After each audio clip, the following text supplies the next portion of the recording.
ఓం శ్రీ భద్రకాళి జ్యోతిష్యాలయం. మీ యొక్క పేరు, ఫోటో పంపించి మరియు అన్ని విషయాలు వాట్సాప్ కాల్ ద్వారానే చెప్పబడను.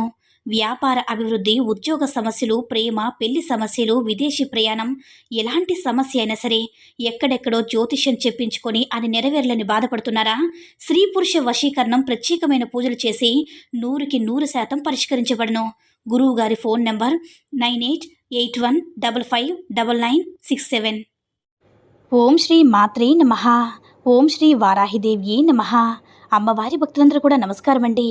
అమ్మవారి ఆశీర్వాదంతో, ఆ తల్లి చల్లని చూపుతో అందరూ కూడా సుఖంగా, సంతోషంగా, అష్టైశ్వర్య, ఆరోగ్య అభివృద్ధితో ఉండాలని మనస్ఫూర్తిగా కోరుకుంటూ ఈరోజు ఈ వీడియోని మొదలు పెడుతున్నాను.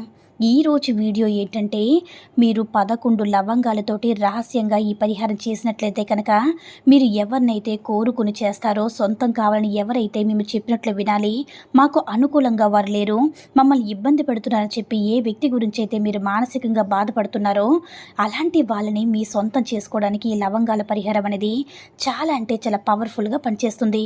ఎందుకంటే లవంగాలు అనేవి మనకి పరిహారంలో పెట్టింది పేరు. లవంగాలతో చేసినటువంటి ఏ పరిహారానికైనా సరే మనకి అద్భుతమైనటువంటి ఫలితం త్వరగా వస్తుంది. ఈ వీడియో పూర్తిగా చూస్తే మీకే క్లియర్గా అర్థమవుతుంది. ఈ లవంగాల పరిహారానికి కొన్ని నియమాలు పాటించాలి. తప్పకుండా స్నానం చేసిన తర్వాత ఈ పరిహారం చేయాలి. ఈరోజు నాన్ వెజ్ తినకూడదు. అలాగే మగవాళ్ళైతే మాత్రం కొంచెం స్మోకింగ్ లాంటివి దూరంగా ఉండాలి. నలుపు రంగు బట్టలను అవాయిడ్ చేసేయండి. సింపుల్గా మీరు ఏం చేస్తారంటే 11 పువ్వున్నటువంటి లవంగాలు తీసుకోవాలి. అవి తీసుకొని మీరు ఉదయం కానీ, సాయంత్రం కానీ, సంధ్యా సమయంలో కానీ, మీరు ఏ రోజునంటే ఆదివారం అవ్వచ్చు, లేదంటే మంగళవారం కానివ్వండి, లేదంటే శుక్రవారం కానివ్వండి, మనకి ఏదైనా చెడు ఉన్నా సరే తీసేయడానికి మంగళవారం కానివ్వండి, ఆదివారం కానివ్వండి, శనివారం అయినా సరే ఈ 3 రోజులు ఎప్పుడైనా సరే తిరుగులేని రిజల్ట్ అనేది ఇస్తుంది. ఆడవారైనా మగవారైనా మీరు ఇష్టపడే అమ్మాయిల కోసమైనా అబ్బాయిల కోసమైనా మాతో కొన్నాళ్ళుగా బాగా ఉండి తర్వాత మమ్మల్ని పట్టించుకోవడం లేదు, మమ్మల్ని పక్కన పడేశారు, కనీసం ఫోన్లో కూడా మాట్లాడడం లేదు, నెంబర్స్ బ్లాక్ చేసేశారు, ఇలా అయినా సరే వాళ్ళు మాకు కావాలి, మేము సిన్సియర్గా ప్రేమించాము, వాళ్ళు మాకు మంచిగా ప్రేమగా మాట్లాడేటటువంటి మాటలు కావచ్చు, వాళ్ళతో గడిపినటువంటి క్షణాలు ఇవన్నీ కూడా గుర్తుస్తున్నాయి, వాళ్ళు లేకుండా వాళ్ళ ప్లేస్లో మేము ఎవరిని ఊహించుకోలేమని చెప్పి మీరు ఈ పరిహారం చేసుకోవచ్చు. భార్య భర్తలు కూడా చేసుకోవచ్చు. ఎందుకంటే భార్య భర్తలు కూడా దూరమైన వాళ్ళు చాలామంది ఉన్నారు. వాళ్ళకి ఏంటంటే ఒకరి మీద ఒకరికి చాలా ప్రేమ అనేది ఉంటుంది. కలవాలనుకుంటారు కానీ గ్రహాలు అనేవి సరిగ్గా అనుకూలించక దూరంగా ఉంటూ ఉంటారు. మానసికంగా నలిగిపోతూ ఉంటారు. ఎప్పుడైనా సరే ఎక్కడ ఉండాల్సిన వాళ్ళు అక్కడ ఉంటేనే అందరి జీవితాలు బాగుంటాయి. ప్రతిదీ మనం డబ్బుతో కొనలేనివి చాలా ఉంటాయి. ప్రేమ అభిమానాలు మనకి నచ్చినటువంటి వ్యక్తులు అలాంటివి దొరకవు కాబట్టి, అన్నిటికీ మించి మనశ్శాంతి అనేది మనకి దొరకవు కాబట్టి మన దారిలోకి తీసుకోవచ్చు. కానీ మనతో ఉండే మనశ్శాంతి, సంతోషం అనేది దక్కుతుంది కాబట్టి చక్కగా మీరు అటువంటి కోల్పోయినటువంటి ఆ ప్రేమను, మనశ్శాంతిని దక్కించుకోవడానికి ఈ పరిహారం అనేది బాగా సిద్ధిస్తుంది. పూజలు ఎంత పవర్ఫుల్గా మనకి పనిచేస్తాయో పరిహారాలు కూడా అంత పవిత్రమైనవిగా, చెడు కోసం చేసేవి కావు, ఇవి మంచి కోసం చేసేవి. నమ్మకంతో చేయాలన్నమాట. చేయాల్సిందల్లా కూడా నమ్మకం.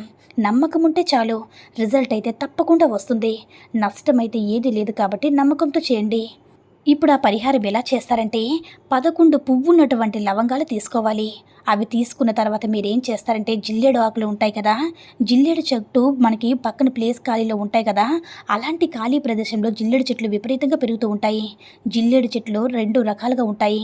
ఒకటి నీలం కలరు జిల్లేడు పువ్వులు, రెండోది ఏంటంటే తెలుపు రంగు పువ్వులు పూచేటటువంటి జిల్లేడు చెట్టు. ఈ 2 రకాలు ఉంటాయన్నమాట. రెండిట్లో ఏది బెస్ట్ అంటే తెలుపులో ఉన్నటువంటి జిల్లేడు చెట్టు మనకి పరిహారాలకి మంచి రిజల్ట్ అని ఇస్తుంది. తెలుపు రంగు జిల్లేడు పువ్వులు ఉన్నటువంటి చెట్టు ఒక ఆకును తీసుకువచ్చి ఆ పువ్వులో ఉన్నటువంటి ఆకులు మనం తెచ్చుకోవాలి. ఒక్క ఆకును తెచ్చుకొని మీరు దాన్ని శుభ్రంగా క్లీన్ చేయాలి. అలా మీ చేతులు కూడా శుభ్రంగా వాష్ చేసుకోండి. ఎందుకంటే జిల్లేడు ఆకులు కానీ మనం కట్ చేసినప్పుడు తొడుములు కట్ చేయాలి. కొంచెం పాలు కారితే అవి ఏంటంటే మనకేంటంటే దురదలు గట్ట అవన్నీ కూడా వస్తాయన్నమాట. కాబట్టి శుభ్రంగా చేతులు మొత్తం కూడా వాష్ చేసుకోండి. అలా చేసుకున్న తర్వాత మీరు ఏం చేస్తారంటే 11 లవంగాలు తీసుకొని మీరు ఆకు మీద పట్టేసుకొని, జిల్లేడు చెట్టు చాలా శక్తివంతమైనది కదా, మనకున్నటువంటి సమస్యను తీసేయడానికి జిల్లేడు అంటే తెల్ల జిల్లేడు మొక్క అనేది చాలా అద్భుతంగా, ఆకు అనేది అద్భుతంగా పనిచేస్తుంది.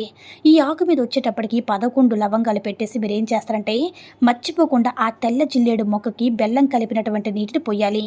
అలా పోసి బెల్లంతో కలిపినటువంటి నీటిని పోసిన తర్వాత మీకు సంకల్పం ఏదైతే మీరు దేనికోసమైతే ఈ పరిహారం చేయాలనుకుంటున్నారో ఆ కోరిక తీరాలని చెప్పి ఆకును కట్ చేసుకొని ఆ 11 లవంగాలు తీసుకుని ఆకు మీద పెట్టేయండి.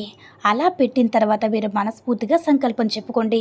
మేము ప్రేమించే అబ్బాయి మా దారికి రావాలి, మేము సంతోషంగా ఉండాలి, లేదంటే అమ్మాయి పేరు చెప్పి వాళ్ళు మాకు ఫోన్ చేయాలి, వాళ్ళు లేకుండా మా లైఫ్లో ఎటువంటి సంతోషం ఉండడం లేదు, వాళ్ళు ఎలా అయినా సరే ప్రేమతో రావాలని మీ యొక్క సంకల్పం చెప్పుకోండి.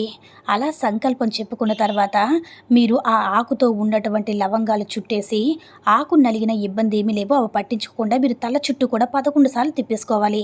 11 సార్లు 11 లవంగాలు. ఈ జిల్లేడు ఆకు చాలా శక్తివంతమైనది కాబట్టి తెల్ల జిల్లేడాకు 11 సార్లు తిప్పుకున్న తర్వాత మీరు ఏం చేస్తారంటే ఆ 11 లవంగాలు తీసుకున్న మట్టి ప్రమిదలు ఉంటాయి కదా, మట్టి ప్రమిదలు వేసి 2 కర్పూర బిళ్ళలు వేసి అగ్గిపుల్ల గీస్తే చాలు. అలా కాల్చేయండి. అది శుభ్రంగా బూడిదైపోతుంది. లవంగాలు కూడా ఈజీగా కాలిపోతుంది. ఆకు వచ్చేటప్పుడు మీరు ఏదైనా పారినట్లు పడేయండి, లేదంటే ఎవరో తొక్కని ప్రదేశంలోనే సరే పడేయండి. శుభ్రంగా ఈ పరిహారం చేసిన తర్వాత హ్యాండ్స్ వాష్ చేసుకోండి. అలా కాల్చి బూడిద చేసిన ఆకు ఏదైతే ఉందో పారి నీళ్ళు పడేసేయండి. మీ సమస్య అనేది పూర్తిగా కాలిపోయి మీకు మంచి జరగడానికి అవకాశం అయితే ఉంటుంది. అంటే మీకు ఇష్టమైనటువంటి వారి దగ్గర నుంచి ఫోన్ రావడం కానీ, మెసేజ్ రావడం కానీ, మీరు కలవడం కానీ ఏదైనా జరగవచ్చు అనమాట. మీరు ఎవరి కోసమైతే తపన పడుతున్నారో వారు తప్పకుండా వారి గురించి మీ గురించి వారిపై మంచి అభిప్రాయం ఏర్పడి మీరు ఎక్కడున్నా సరే ప్రేమతో వెతుక్కుంటూ వచ్చి మీతో సంతోషంగా జీవిస్తారు. కాబట్టి నమ్మకంతో చేయండి. ఈ వీడియో నచ్చినట్లయితే లైక్ చేసి షేర్ చేయండి. మరిన్ని వీడియోస్ కోసం మన ఛానల్ని సబ్స్క్రైబ్ చేసుకుని మాకు కొంచెం సపోర్ట్ చేయండి. ధన్యవాదములు.